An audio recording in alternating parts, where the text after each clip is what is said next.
Welcome into the Dan Presel Show here on the SHC Athletics YouTube channel. Charlie Harrison alongside head coach of the Badgers, Dan Presel. Words are hard today. I'll take that one.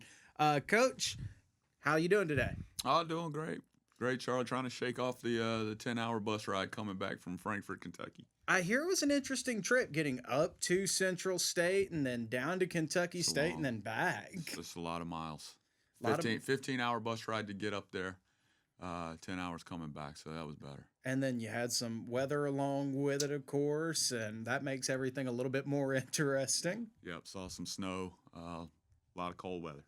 So I've been around some teams in the snow who want nothing to do with it. I've been around some teams in the snow who you then have to worry about next week everybody having a head cold because they all want to play in the snow. Was kind of the mentality of the girls. Well, like our kids, we had the 6 inches in Mobile not too long ago. So I think pretty much my experience in the snow as a Gulf Coast kid, it's interesting. It's cool. It's great for that first day. Yeah, after a couple hours, you're like, all right, I'm over it. Yeah. So I think all our kids after that 6 inches here, they were over it. They were burned out on it. Yeah, they didn't need to see any more snow.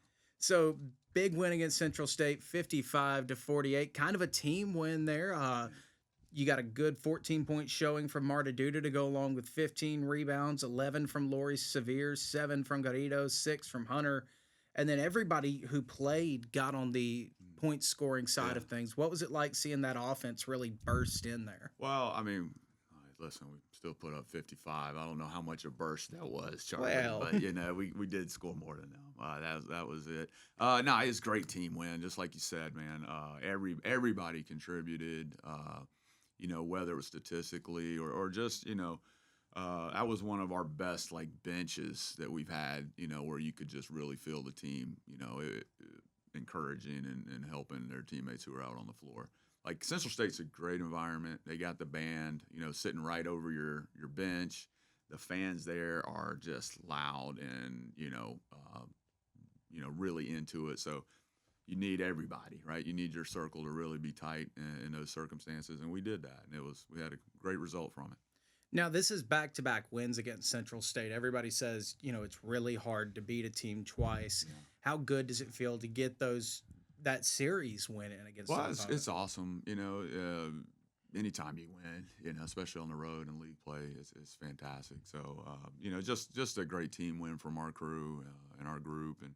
I guess sometimes matchups are we seem pretty comfortable against Central State. We basically played the same game up there as we played down here. And won by just about the same margins too. Similar scores.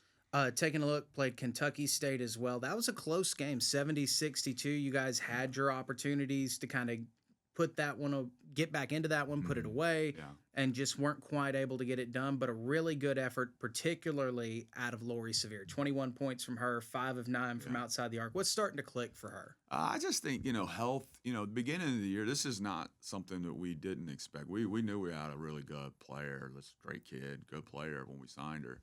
And felt like she was going to be able to contribute right away. She had some injuries and a couple health things early on. And just kind of, slowed her process down and her growth down. And I think what you're seeing now is just like accumulation of a lot of great days stacked behind her with some health, and opportunity. Now, with a freshman like that, of course, playing time is important, but is there a benefit to them getting to sit a little bit earlier on in the year and just see the game of basketball and let their eyes adjust to the speed at this level? Well, I think, you know what, that's interesting because it's kind of goes both ways. Should they sit, watch, and kind of, yes, I think it's healthiest for growth, and especially to have an upperclassman in front of you that can kind of show you. Yeah. However, the only way to really get experience is to get out there. And the only way to do it is to do it. So it's just kind of that double edge, where the best way is just kind of getting thrown into the fire. Yeah. And you can definitely see she's really starting to pick up. Offense as a whole played pretty well in that game against Kentucky State, shot 37% from the floor. And of course, across the weekend, 3-point shooting was pretty sharp. Yeah. 35% for game one, 40% for game two. What are you starting to just see looks you like from the outside, or are Well, girls just starting to hit yeah, I think we're shots? making a little more a few more shots, and this shooting is a streaky kind of thing. So we definitely shot it well this weekend. Um, Kentucky State play a lot of zone, so it was kind of forcing us to take those shots. Yeah, And we did. We played really well. Kentucky State. They just made a few more plays throughout the stretch where we would cut it to 4, and then they'd make a play, and then we'd get it back to 4, and they just kept making enough plays to kind of hold us off. yeah. It was an entertaining game if you bought a ticket because it was a well played game on both sides. Unfortunately, we just didn't come out on the right side of it. And looking at the stat line, one thing that stands out to me: points in the paint. Kentucky State 28, Yeah. Spring Hill 12. Uh, Yeah. Post players are kind of a big part of the team for you guys. You've got Marta, Yeah. you've got Rita Kuhn and Ella Vallis coming in. What's got to start clicking as we play down these final two and get into conference tournament for the post to get going for you guys? Well, like definitely points in the paint is a stat we're looking, and we've been at a kind of deficit of that all year. Against Kentucky State, like I said, they're playing so much zone; it made it very difficult. It's hard to get those the inside ball feeds. right? So, but that is definitely one of the key stats for us this year. And for us defensively, we got to do a better job. We got to shave 5 points every night off of what we've been doing, and then offensively, we got to figure out how to get it in a little bit more. And you mentioned shave a couple of points off here, shave a couple of points off there. It's not necessarily cleaning up like second chance points or anything like that. That's not been a wide margin at all this season, it feels like. No, it's just we need to figure out how to get a couple more stops and Yeah. a couple better shots every night, and that's kind of the story for most teams, throughout America. You mentioned that zone defense and, not being able to necessarily get the inside feeds you'd like to see. Marta's been playing on the wing a lot this season, so has Tiana. They've been really effective there for you guys. How good is that to see them still scoring, still being productive against a defense that wants to get out there and take that away and force them to shoot threes? Yeah, I mean, they're both good players. Good players are going to figure it out. And for Marta to be just strictly our 5 player last year, and then this year, I felt for our roster, construction, I thought it would be better for her to play the 4. And at times she's I don't. She's so hard on herself and such a high achiever that I think Yeah. she'll tell you she's been disappointed at times. Even though obviously production has been there, and she's an all-conference level player, night in and night out. So it's been like I said, the good players going to figure it out. They'll find a way to get their points and make their impact no matter where they're at on the floor. So if you had 3 things to circle on this weekend to improve on to make sure you're good for this upcoming weekend, what would they be? Again, it goes back to that the points in the paint. Obviously, Tuskegee, very good, probably the hottest team in the league, one of the top 3 teams in the league. Mm-hmm. Very talented, all grad seniors, like 6th-year guys. They're like the last of the COVID kids. But points in the paint are going to be crucial. They big physical team with great guard play, which that's just a great recipe for success. Yeah. So being able to keep their post guys, limited, and then not letting their guards get into the paint and live in the paint. That you say 3 things, like that's 1, 2, and maybe 2.5 right there. Yeah. And then the third thing for us is just continue to move the ball, and try to manufacture a few more points in the paint. And it seems like, turnover numbers have been improving the past couple of weeks. You guys have definitely seemed more comfortable with the ball in your hands. Yeah, well, I mean, we've gotten healthy as a team, and not only have we gotten healthy, we've had some practices and gotten a chance to get a rhythm back. Again, basketball's such a rhythm sport that you don't, everybody's like, oh, well, you're back from injury, everything should just pick up where it left. Doesn't happen that way. It takes some time to regain that rhythm and as a group. So I think maybe we haven't won as much here. Beat Central a couple times down the stretch here, but the quality of play has been better. Miles Gamer right there, a couple possessions, and even the Tuskegee game at our place. We can look back and we were right there. So we are playing better basketball, and this is the time of year you want to do it. Right. So we just got to keep building on it and see. Finish out these last 2 games on the road. Give it the best we can. Show up and be the best version of ourselves. And you mentioned it earlier when we talked about Lori. It's great to get that opportunity to sit, but you want to get players out on the court. You want to get them acclimated to this. Yeah. That can be a little bit harder too when you have players missing chunks of time and sitting and having to move different people in and out of the lineup because all of a sudden you've made an adjustment. You're comfortable with that adjustment. And now you've got to change it around because you're trying to work new people back into it. Yeah, it is. It is like I said. It is of all sports. It is such a rhythm sport, and it's such a you're so dependent on your teammates in the game of basketball more so than probably any other sport, maybe football, American football. Yeah. But and it is. It's not a game. You need a rhythm. You need practice. You got to stack days to get to where you want to be.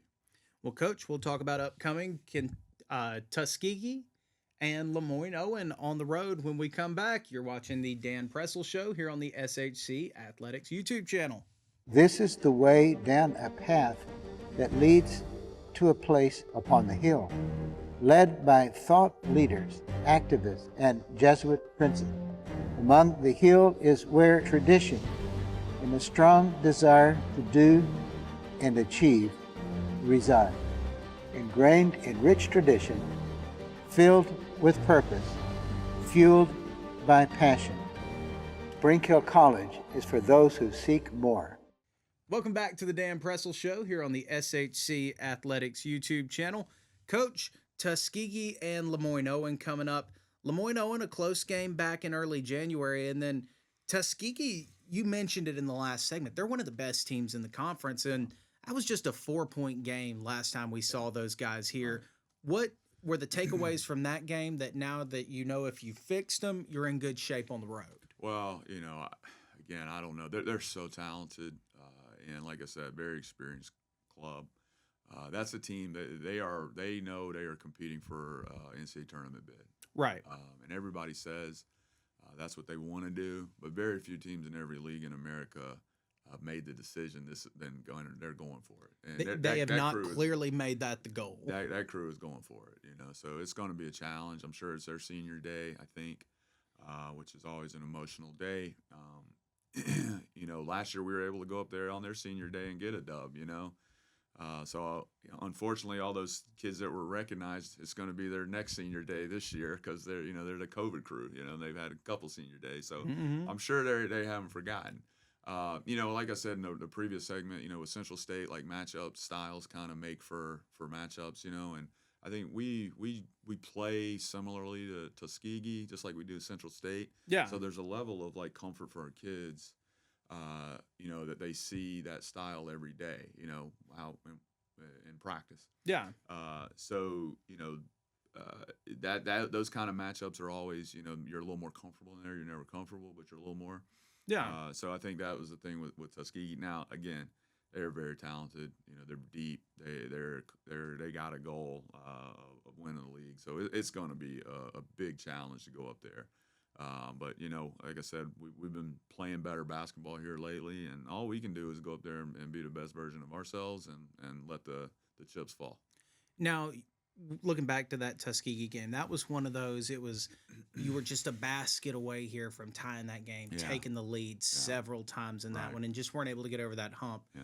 How do you then get the girls over the hump in the next game? Well, we started out at such a deficit. I don't know if you remember. The Tuskegee came in and just played great in the first quarter. We adjusted a little bit, and then we were able to 23 points in that first quarter. And they were rolling. We were able to adjust. We kind of take away the pain a little bit more, and they were also making some shots, And so number one is don't get in that deficit. You know, if we can keep that deficit, it's comebacks and when you come back and fall short, much easier than coming back and winning. You know what I mean? Because it just takes so much to get back. So we definitely can't have another first quarter like we did at our place.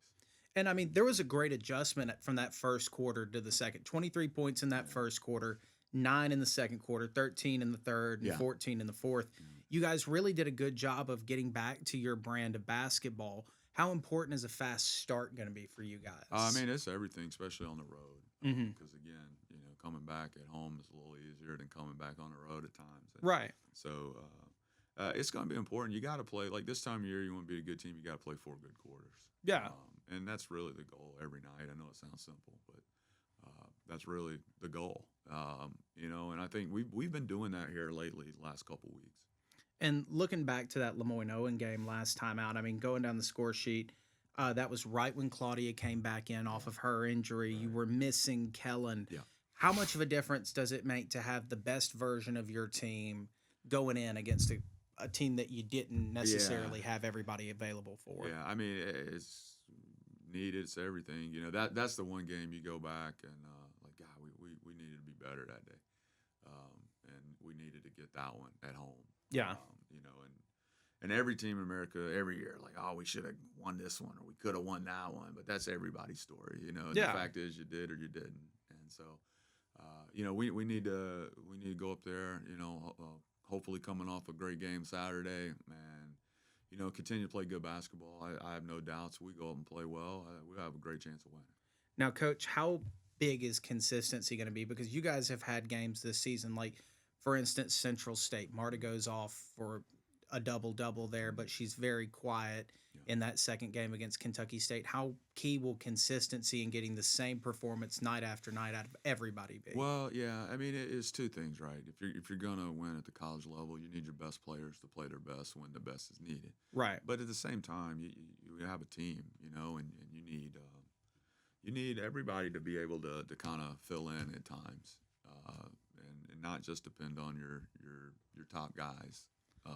So we need to still find some bench production. We still need to have some other guys step up.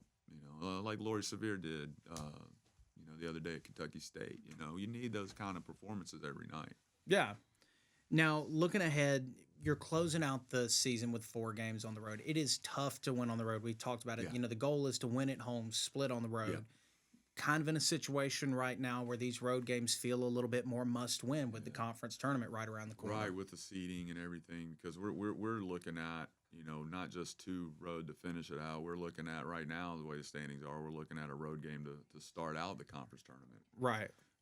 So I think we do what we can to try to win these 2 games and then figure that out later, but. Listen, it is what it is. It's not ideal to finish your last 4 on the road, but right. At the same time, I've always said I like going on the road. It's just our group, a chance to really circle the wagons, for a chance to be tighter, fewer distractions. So, I'm excited. I'm excited to see what we can do Saturday, and then see if we can get some good momentum and carry it into Lemoyne Owen. One thing that really stood out to me talking to the seniors last week. Asked one of them, okay, what's your favorite moment from the year? Yeah. And I believe it was Rita Kuhn who started talking about one thing we like to do as a team on the road is go for a walk. Just everybody together through the hotel, have a little bit of fun. Yeah, well, we do that like in the mornings to, get out and get some sun in the eyes and just kind of wake up. Move the legs around, get the blood flowing. And ultimately, listen, we got a great group of kids. Yeah. And you can tell having them come through here. And I think we got really good camaraderie, And ultimately, like, for me, Charlie, I want these kids to just, like, love their time at Spring Hill College. Obviously, you always want to win. And winning makes it easier, but... it validates the work that you put in. Right. And this group's worked really hard. And you'd like to see a little more reward for that up until now. And but at the end of the day, man, I just want these guys to have a great experience. I want them to look back, 30, 40 years from now, have made some great friends for life, and just look back fondly at their time at Spring Hill College. And as a alum of grad of '99, like I do, and I had a great experience here and met some great friends for life. And and I feel a lot of gratitude to this place, this school for helping me grow up. And I just want to provide that kind of experience for our kids. Now, as a coach, going back to your time at South Alabama, you guys put together some deep tournament runs when you were farther back in the seeding. Yeah.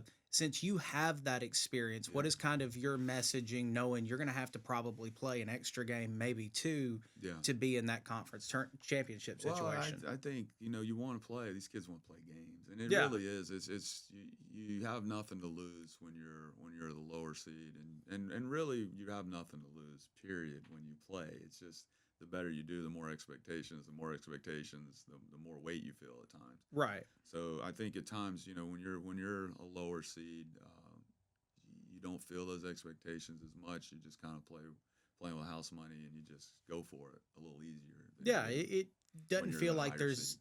a chance of a disappointment if you can come out and maybe pull off that upset. No, yeah, and it's just fun, and it's about being in the moment. Tournament play is really, there's not like I've been fortunate to be a part of a lot of tournament runs.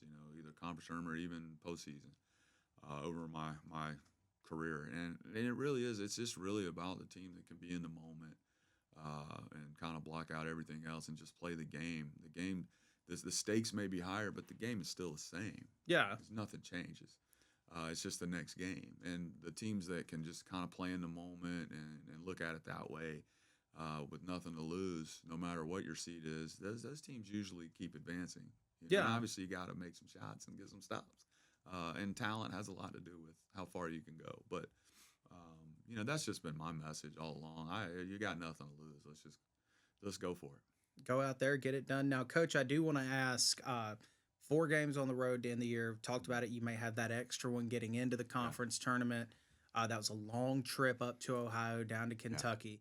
How much is attrition kind of a concern at this point in the year? Well, maybe for the old coach like myself, but these kids are young. They're rubber bands, man. They're back at it. I remember when I was that age. Obviously the long bus rides can be tough, but you got to do it. It takes what it takes, and so nobody feels sorry for you. Nobody's worried about us. We just got to get back on that bus and do it all over again. Now, with that in mind, talking about subbing and everything, is there maybe the mindset for you of, okay, we're in a good position here. We know we may have to play tomorrow, day after, next week. Are you a little bit quicker with the hook in that situation just to get people rest? No. Like I said, these kids, like at this time of year, I'm a firm believer. Around end of January, maybe first week of it's whatever happens at this point. It's the team's team. Like coaches, we cut back our practices. We're at an hour and a half.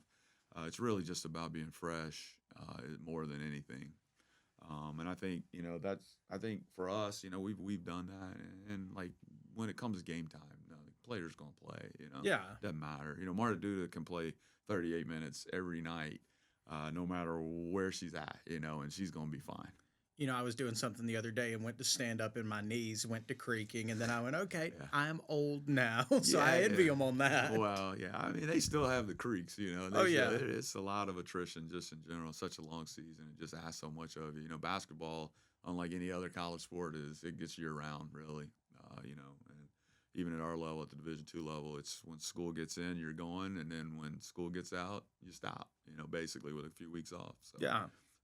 These kids want to play. Man, players want to play, Charlie. They want to be out there. Now, Coach, the big thing rounding out the year, what's the big thing for you to circle and kind of tell these guys, hey, if we do this, we're going to be in good shape? I think we obviously, again, our record is not where we want it to be, but we've had moments where we've seen us play really well, and we've had moments where we've been a really good version of ourselves. And at the end of the day, that's what you're trying to do this time of year. Once you get into the end of February, March, you just got to be the best version of yourself. And then that'll be enough, and then we'll see from there. Now, Coach, I asked all of the girls this, and I want to ask you too. What's been your favorite moment from this season? Oh, man, you guys are real put me on the spot. I think it's my favorite moments. I'll say this. So last week, as after senior day, the Saturday, and it was the day between that game and then playing Miles on Monday. Mm-hmm. And so practice was really light. It was a lot of film, coming off a disappointing loss. And I asked, like, everybody in the locker room, hey, go around, tell me, what have you learned from our 5 seniors? just to open up a discussion. And I brought, did it numerically or whatever. And Charlie, we spent an hour and a half in there with our kids just sharing their favorite things about what they've learned from our seniors and memories and stuff like that. And I mean, we may have spent 2 hours, all together just in the room talking about those kind of things. And it made me feel good about our group, that our group was, even though our record, again, I keep going back to it because you kind of are what your record is in a lot of ways, especially in this world. But just that they've had a good experience this year, and they've really enjoyed each other, throughout the ups and downs. I'll say this: what really stood out to me talking to each other, and when I asked that question, a lot of players will say, "Oh, this moment I hit this big shot, or I had this big block, whatever." Everybody had a team-oriented answer. Everybody was talking. Everybody's first thought was, "This time I get to spend with my teammates," and it's such a huge difference. No, it's what makes it enjoyable, and it's what makes the hard times really bearable. Yeah. And it's important to me, that we have great kids that want to be great teammates, and have a good experience other than just the basketball part of it. Coach, rounding out on the road, what's kind of your message to fans who may be watching from home or thinking about maybe making a trip up to Tuskegee or Memphis? Oh, come on! There's probably a couple seats on the bus if they want to jump on. Hang in there with us. We got a great group of kids, and just keep cheering for us. Keep rooting for us, and hope we can finish this thing out on a really strong note. Well, I think that counts as finishing this out on a really strong note. Coach, thanks so much for your time. Sure, Charlie. You've been watching the Dan Presel Show here on the SHC Athletics YouTube channel. We'll be back with you next Wednesday and with you every Wednesday through the end of the Badgers season. Talk to you later. You've been watching the Dan Presel Show here on the SHC Athletics YouTube channel.